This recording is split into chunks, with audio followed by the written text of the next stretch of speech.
Hallo liebe Freunde, herzlich willkommen heute. Nicht nur unsere Tausender vom Erzgebirge im Blick, heute bekommt ihr noch viel mehr geboten. Eisenbahnfans kommen auf ihre Kosten. Ich sage nur Thumer Schmalspurnetz. Wer Wasser liebt, der bekommt heute Wasser und vieles mehr. Ich wünsche euch viel Spaß beim Anschauen.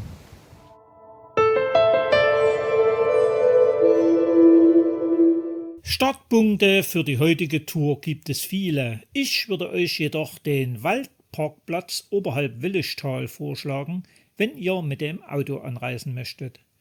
Aber auch für alle umweltbewussten Wanderer gibt es die Variante, per Erzgebirgsbahn bis zum Haltepunkt Willischtal zu fahren.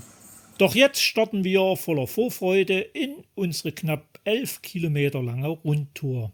Dass wir zunächst knapp 100 Meter auf der Scharfensteiner Straße entlang müssen, soll unsere gute Laune nicht trüben.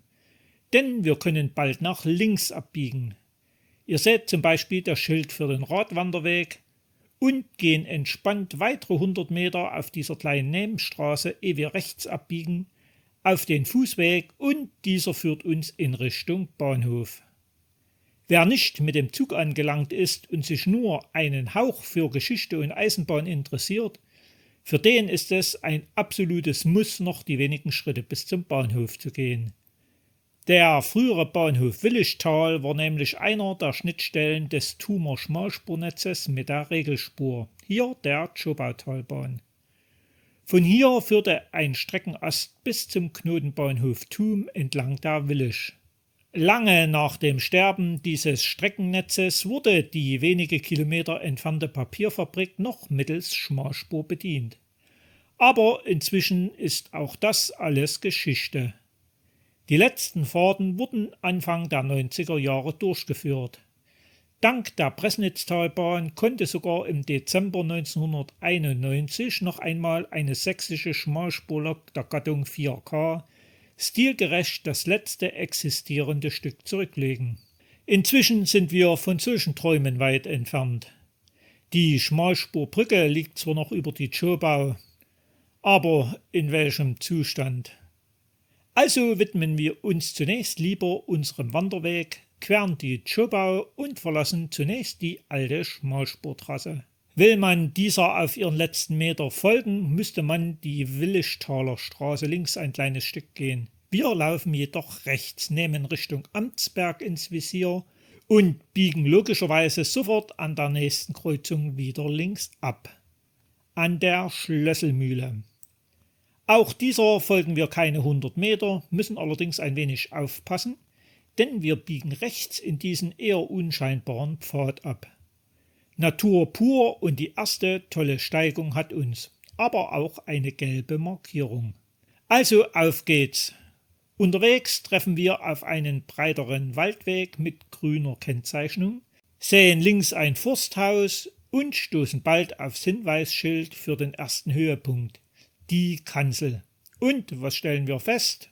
Natur ist etwas Tolles.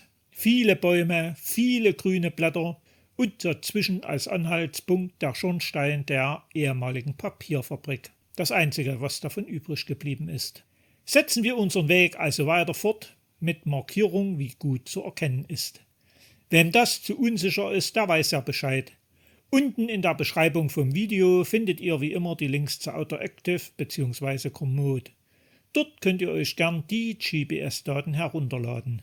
Und schon sind wir unterhalb von Schlösschen gelandet. Schlösschen ist nicht nur deshalb interessant, weil es nach Paris nur noch 900 Kilometer sind, sondern weil es auch hier im Frühjahr jede Menge der nackten Jungfern zu bewundern gibt, wie wir sie bereits gemeinsam in Trebach erlebt haben. In den Ort gehen wir heute zwar nicht hinein, sondern umlaufen diesen quasi unterhalb, nicht ohne vorher noch das schöne Panorama zu genießen. Weiter führt unser Weg zwischen Wald und sehenswerten Gärten. Manche davon sind sogar, wer hätte das gedacht, Blumengärten. So erreichen wir kurzweilig, der nahe Schornstein zeigt es an, erneut ein Stück Straße, nämlich die untere Hauptstraße. Nur wenige Schritte und die Straße an der Schlösselmühle ist noch ein kleines Stück unser. Vorbei an der Villa Willisch, der einst Ferienheim, kann man seit 2011 erneut neuerlich hier übernachten und schlemmen. Nach 300 Metern verlassen wir wieder die Straße, finden mit diesem Parkplatz eine weitere Möglichkeit zum Starten und folgen der Zufahrt. Was ich allerdings vergeblich gesucht habe, ein Hinweis, dass sich selbst hier dereinst eine KZ-Außenstelle befunden hat. Naja, dafür gibt es ein Hinweisschild, welchen wir für den nächsten Abschnitt folgen wollen. Weiter grün markiert den Willischtalweg. Ihr habt richtig gelesen, wir stoßen auf Betriebsgelände. Aber keine Panik, zwischen den Zäunen führt der offizielle Wanderweg entlang, um die Willisch zu überqueren. Und dann kommen wieder die Eisenbahnfreunde mehr oder weniger auf ihre Kosten. Wir laufen auf der alten Trasse der Schmalspurbahn. Parallel zur Willisch. 1885 begann der Bau dieses Abschnitts des Thumer Netzes der Willischtalbahn. Sogar eine Stichbahn gab es ab Oberherold, nämlich von 1886 bis 1906 nach Ehrenfriedersdorf. Das Ende der Willischtalbahn kam dann leider am 8. Mai 1972 und bis 1976 erfolgte der schrittweise Rückbau, vom anfangs besprochenen kurzen Abschnitt zur Papierfabrik abgesehen.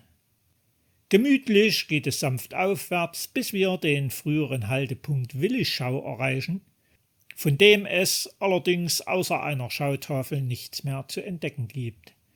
Und dann steht man zumindest aktuell an einer Baustelle für eine neue Brücke.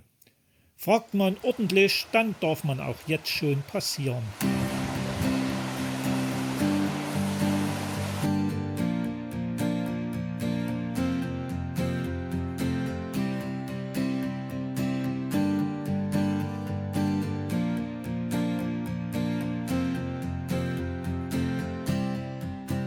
Das Sägewerk Willischtal, auf welches wir als nächstes stoßen, wurde 2018 Raub der Flammen. Glücklicherweise wurde selbiges inzwischen wieder aufgebaut.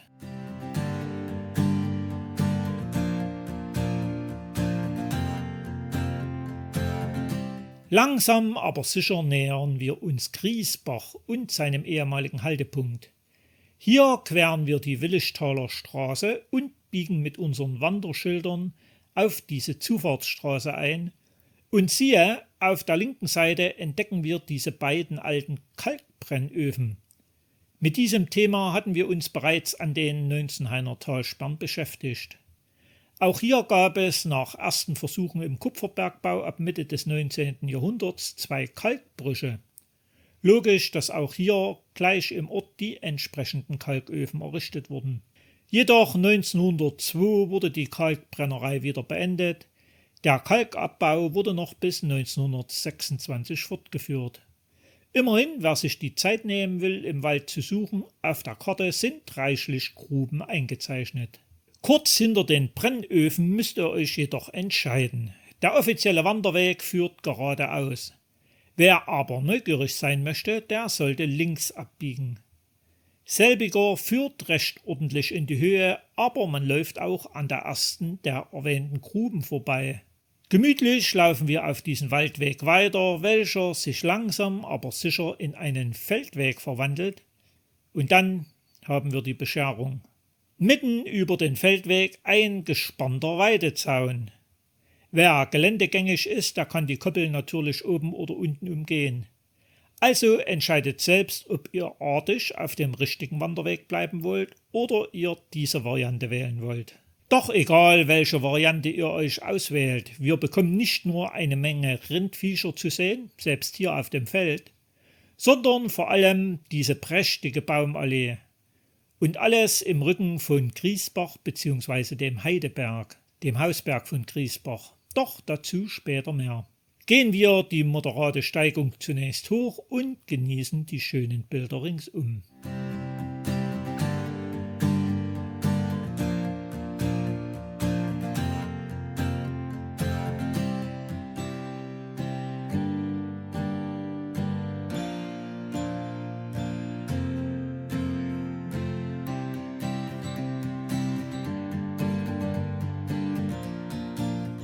Oberhalb Griesbach angekommen, erhalten wir einen ersten kleinen Eindruck, was noch auf uns wartet. Zum Beispiel der Blick hinunter auf die eigentlich hochliegende Burg Scharfenstein. In den Ort, in welchem auch Verwandtschaft unseres Volkshelden Karl Stülpner wohnte, gehen wir nur wenige Meter hinein, um nach der Buswendeschleife die nächste Einfahrt links zu benutzen. Zunächst Richtung Affenstein bzw. Heideberg. Die Zufahrtsstraße verwandelt sich schnell in einen Feldweg, übrigens gut markiert, und nach einem knappen halben Kilometer stoßen wir auf eine Wegeskreuzung.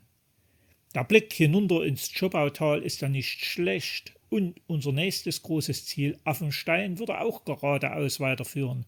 Wer allerdings den Weg auf den Heideberg mit seinen 400 Metern hin und zurück scheut, macht garantiert einen Fehler. Also steigt einfach noch dieses kleine Stück mit mir hinauf. Oben angekommen finden wir nicht nur eine schöne Raststelle, übrigens mit ganz noblen Tisch vor, sondern auch ein Gipfelbuch für alle, welche die 508 Höhenmeter bewältigt haben. Ähnlich wie beim Gipfelkreuz in Reinsdorf bei Zwickau. Also ich finde diese Idee einfach schön. Aber neben Picknick sollte man hier eins machen, sich nämlich umschauen und genießen. Selbst der nur 889,8 Meter hohe Hirtstein bei Satzung ist von hier sehr markant. Auch einige der Tausender in unserem Erzgebirge sind gut zu erkennen.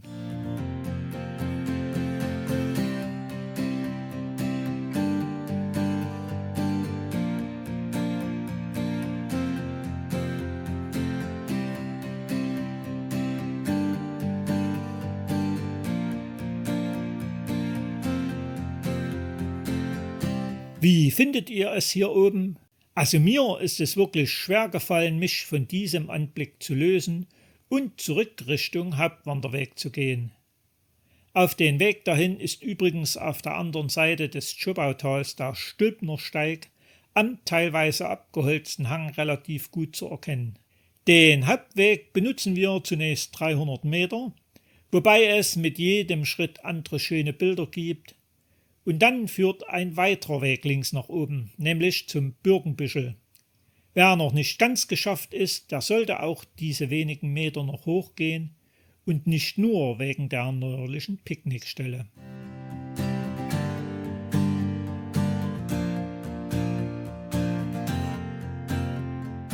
Genug der Ansichten, nutzen wir wieder unseren Hauptweg, welcher noch 200 Meter übers Feld führt, ehe der Wald uns verschluckt. Hier verfolgen wir weiter die grüne Markierung anfangs auf breiten Forstweg, ehe wir aufpassen müssen auf die Schilder. Wir müssen rechts auf den schmalen Pfad abbiegen zum nahen Affenstein. Nach etwa 200 Metern öffnet sich der Wald erneut und der Blick wird frei auf eine Aussichtskanzel. Und wer denkt, ihn laust der Affe, liegt gar nicht so falsch. Wir sind auf dem Affenstein angekommen. Sagt selbst, ist der Blick ins Tal der Zschopau nicht ein schöner? Man bekommt gleich Lust aufs Modelleisenbahnspielen. Wunschgemäß kommt natürlich auch ein Zug der Erzgebirgsbahn, wenn gleich eine Dampflok natürlich die Krönung wäre, aber alles kann man eben nicht haben. Nicht zu vergessen, im Hintergrund ist die frühere Kreisstadt und Stadt der Motorräder Zschopau ebenfalls zu erkennen. Da wir auf den Spuren des Thumer Netzes gewandelt sind, sieht man von hier auch sehr gut die alte Schmalspurbrücke. Für den Abstieg gibt es mehrere Versionen. Meine Variante: steigen wir hinab, zunächst Richtung Weberhansfelsen, gewidmet dem früheren MZ-Fahrer Hans Weber, beziehungsweise Richtung Willischtal. Die manchmal gestellte Frage nach Kinderwagentauglichkeit des Weges erübrigt sich hier wohl. Dennoch, wer gut zu Fuß ist, für den ist dieser teilweise Terrassenweg ein Genuss. Letztlich müssen wir links auf die gelbe Markierung abbiegen, welche wir auch an der nächsten Wegeskreuzung weiterhin beibehalten. Nur wenige Meter und wir erreichen unseren Ausgangsort Willischtal, gehen unter die Bahnbrücken, überqueren die Zschopau und wer mit dem Zug angereist ist, der dürfte sich jetzt gerade ärgern. Die Autofahrer gehen weiter hoch zur Scharfensteiner Straße, welcher wir noch einmal knapp 100 Meter folgen, ehe wir auf unseren Parkplatz stoßen.